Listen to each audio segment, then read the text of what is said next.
The following program is presented by Joe Werkowski and John Concannon in partnership with your Interactive Media Works.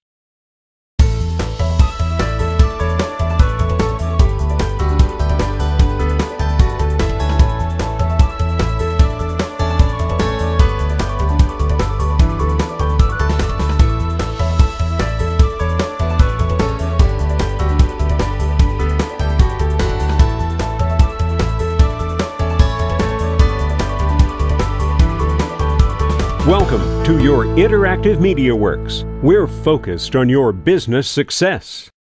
Hello, and welcome to another exciting edition of Your Interactive Media Works. I'm your host, Jennifer Spangler. Today we're in this outdoor setting for two very special reasons. Our show will focus on wildlife and the environment.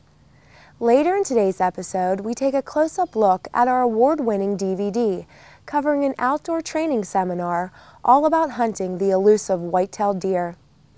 Coming up next, we'll show you what it takes to operate a business devoted to solving environmental challenges through innovative solutions. Our opening segment was produced for Mountain Research, the official sponsor for today's show. In 2008, the Pennsylvania Outdoor Writers Association, POWA, awarded our deer hunting DVD with top honors as the best TV program of the year. The show was produced by Joe Werkowski, a noted outdoor writer, avid sportsman, and longtime member of POWA. Now, let's take a look at this award-winning presentation.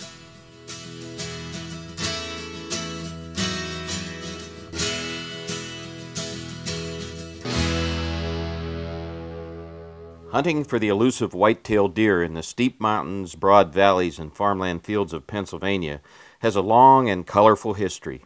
This pursuit of the majestic whitetail combines the traditions of many generations of sportsmen who proudly call themselves deer hunters. The woodlands of western Pennsylvania cover thousands of square miles, and this diverse landscape has always supported a sizable herd. Seeing a white-tailed deer isn't unusual here, regardless of the time of year. However, when fall arrives in the Keystone State, an estimated 800,000 deer hunters will be out in the wilderness scouting for whitetails. This pre-season ritual becomes a key factor in how hunters plan for all of the upcoming deer seasons. Some hunters will focus on hunting for a big, mature buck, that once-in-a-lifetime trophy. They plan on getting that animal they saw while scouting, a good specimen with above-average horns.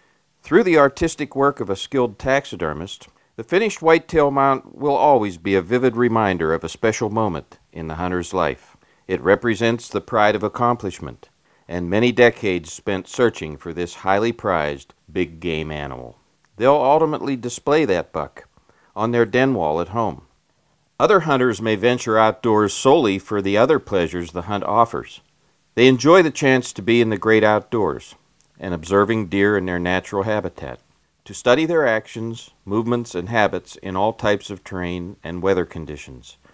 These veteran hunters believe this is what deer hunting is all about. And that includes passing on the knowledge gained from their successful hunts and sharing it, firsthand, with less experienced companions. Many sportsmen will become mentors to young hunters, helping to make their first hunts for deer a total success, regardless if it's a buck or a doe, or of trophy proportions. By doing so, they'll continue to build a tradition of deer hunting for future generations. From the time when Native Americans hunted these graceful animals, the hunt was often a group effort, and this element of the hunt remains unchanged today. Indians often hunted in teams, traveling along the rivers and through deep hemlock forests, and were successful using primitive stick bows and wooden arrows. Deer provided an important and critical food source for the Indian tribes. A buck's antlers were used as tools, decorations, or even a sign of prestige or honor. Deer skins were used for clothing, tents, braided into ropes, and the tanned buckskins were considered a valuable trade item and were used as money. Even today, a dollar is commonly called a buck. These survival experts knew all the whitetail's intimate habits, and outdoorsmen continue to exchange these secret skills and little-known facts about hunting the wary white-tailed deer. The seminar will help the novice hunter to get started and also provide information of interest to even the most advanced deer stalker. Most experts believe and agree. You can never learn all there is to know about these fascinating four-legged creatures. The event is held at Stackhouse Park's main pavilion during the late summer, just prior to Pennsylvania's fall hunting season. The program is funded by the National Rifle Association and conducted by well-known seminar speakers. These highly skilled and experienced woodsmen will pass down a wealth of information to the class. If you are looking for a mature buck, often a mature buck will watch its back trail after having bedded. Because back trail, if it's walking into the wind while moving or crosswind, when it beds down, it will watch back trail, and its nose and ears will detect any movement or scent or sound on the crosswind or on the downwind side. Instructors will cover methods that successful deer hunters employ to pursue deer in a variety of habitats and terrains. They'll stress the basic rules about becoming a safe, ethical, and well-informed sportsman. You'll learn where and when deer will be out in search of food, and what food sources they're most attracted to. The instructor will explain where trails are typically located and how to determine which are used the most. You'll receive advice on finding alternate routes deer use when traveling from one area to another. You'll learn how to identify likely areas for a big buck to bed down. By late summer, the white-tailed doe will have raised her fawns to about half their full-grown size. These young-of-the-year deer will soon lose their spotted coats of summer.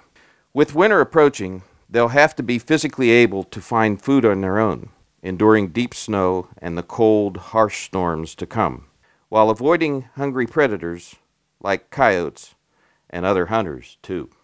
During the warm, easy days of summer, the abundant food supplies help whitetails gain weight quickly. This feeding binge also stimulates the growth of the buck's velvet-covered antlers. His horns will grow to their maximum size as he feeds on lush plants and agricultural crops. Young bucks may only develop a small spike or fork horn their first year. Depending on their age, weight, and food supplies, a more mature buck of 3 or 4 years can have really impressive headgear. These dominant bucks may weigh in at 250 pounds and have 8, 10, or more points. Their racks can span a distance nearly 2 feet wide. During the midday heat of autumn, bucks will bed down in the coolest thickets they can find. From this shady vantage point, the animal will stay on guard for any approaching danger. The whitetail possesses an extremely keen sense of smell and can detect a human scent at more than 300 yards. Bucks and does alike are constantly checking the wind to smell for any predators or human intruders. To add to their defenses, the color and patterns of their coat provide a natural camouflage that makes them almost disappear in the woods. They're always wary of unusual sights, sounds, or smells. If threatened, a single alerted deer may run immediately, and often the whole herd will quickly follow. The Stackhouse Park's main pavilion can easily accommodate about 30 participants. In this rustic setting, the speaker will display a number of charts, like detailed drawings defining bone structure and vital areas of a deer's anatomy, illustrating where to aim for a quick and humane kill. They will also have hands-on items like deer calls, rattling bags, and deer racks, and skulls. Hunters, both young and old alike, are always fascinated by deer antlers and the unusual formations that develop. Each set of antlers is unique, like a fingerprint, and no rack can ever be duplicated. Archery tactics will be covered, and these basic deer hunting methods, used by many bow hunters, can be applied throughout the entire firearms season too. Archery is well established all over the United States because of the tremendous popularity and effectiveness of modern compound bows. By November, the leaves are falling, and the bucks will start rubbing their antlers on small trees and saplings to begin marking their territory. This procedure prepares the more dominant buck and his scrape line for the breeding rituals that will follow. During the peak times of the rut, life and death struggles often erupt. Bucks will fight violently to drive away their competition, and even the biggest buck can have an antler broken off during the heat of battle. The instructor will help you to recognize a buck's home range, including where to search for scrapes with overhanging licking branches and buck rubs. Bucks will scent mark their territory by rubbing their head and eyes on overhanging limbs near their scrape line. This action transfers secretions from scent glands located near the deer's eyes and forehead onto limbs and branches. These are calling cards for any doe ready to breed, and also attracts other bucks that may have wandered into this zone. These are all pieces of a puzzle that once put together are vital for success. Hunters often hang scent bags in trees along a well-used trail, within easy bow or rifle range of their stand. Some hunters mimic this scent posting behavior by creating a mock scrape on the ground, by turning up the soft earth, under an overhanging limb, then adding certain scents containing pheromones to get the attention of an aggressive buck. This technique can be the key in attracting a nice buck right into your shooting zone. You'll be advised as to where to place a doe or buck decoy in relation to your stand. And that's why I said if you use a deer decoy, or if you have a foam target, or a foam decoy there, or you have a real decoy, best to have the antlers on it. So then I can still use the antlers, hide my antlers, and he looks over, he'll see the decoy with the antlers on its head. But anytime using decoy, if it looks real, someone else might think it's real. So safety is of the essence. Tree stand safety is a very important topic for all deer hunters. One popular type of portable tree stand is the strap-on ladder style. These steps are easily attached to any size or shaped tree, providing a safe, solid stairway to the top. Once safely perched, his gear and bow are pulled up, and the waiting game begins. Being in these elevated stands can help to keep the hunter's scent from reaching the ground, but it's no guarantee. Deer constantly test the wind for any hint of danger, and will bolt at the slightest whiff of a human. Deer can be called into range vocally by recreating the guttural sounds of a buck in rut, or by imitating the sounds made by the clashing antlers of two bucks fighting. If you can get that grunt call heard at 150 yards, you can often turn a buck that's going across a goldenrod field. He'll come into rifle range, muzzleloader range, or bow range. So I like a grunt call. A buck tends to grunt a lot when he's courting a doe. During the fall rut, bucks will scent trail a doe for long distances, following her closely, waiting for a chance to mate. I've seen bucks grunt with every step.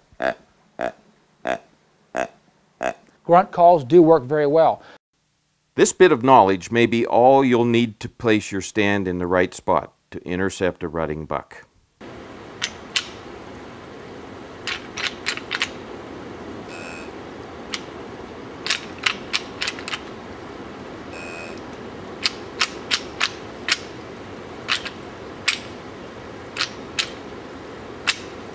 Once the deer comes into bow range, the hunter will have to make a shot from the elevated platform.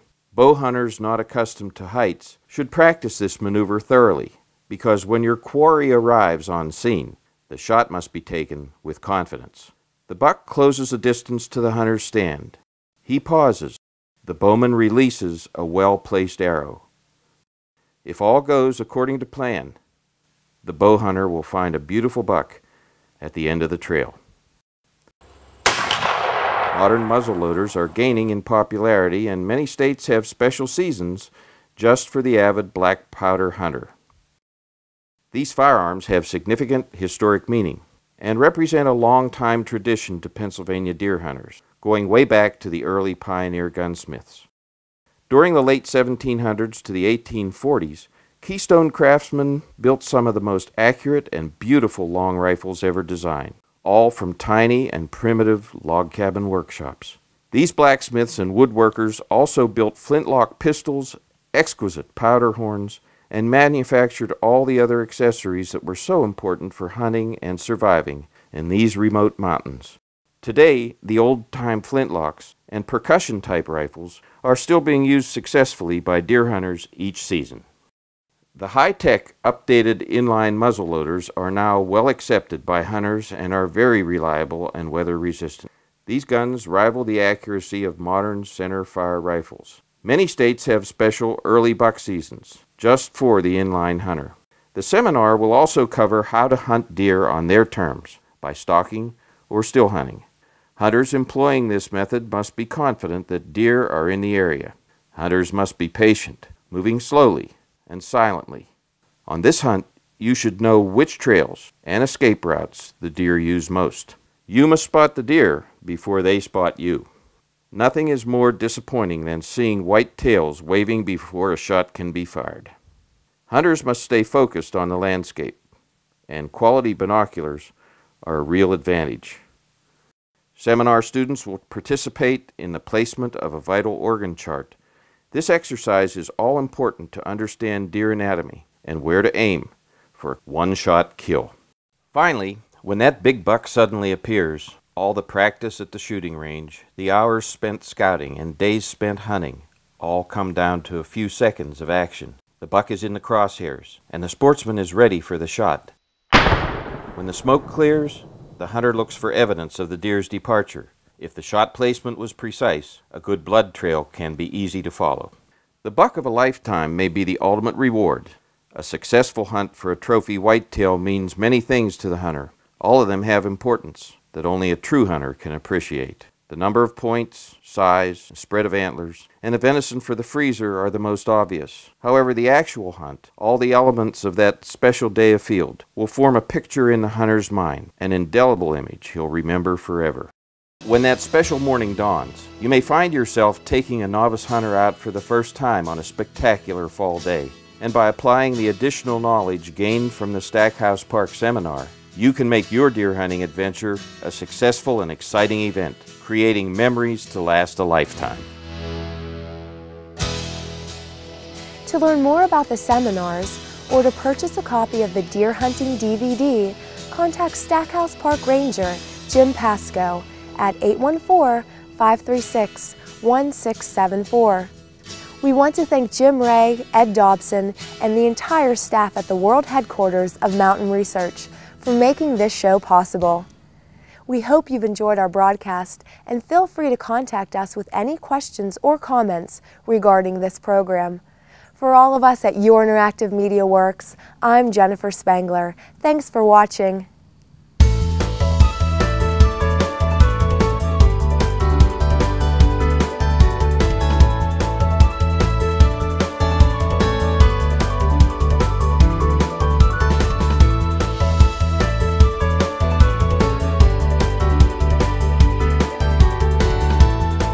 The previous program was presented by Joe Wierkowski and John Concannon in partnership with Your Interactive Media Works. We're focused on your business success. Today we're inviting you to be part of our exciting new regional TV show. We're launching our half-hour TV series to help you promote your company. We have a great TV format to showcase the products and services of any company, organization, or region. We'll help you increase public awareness and promote the positive image of your company. We have a plan to fit your budget. So what are you waiting for? Call us today to schedule your episode of Your Interactive Media Works TV show. We are Your Interactive Media Works, and we're focused on your business success.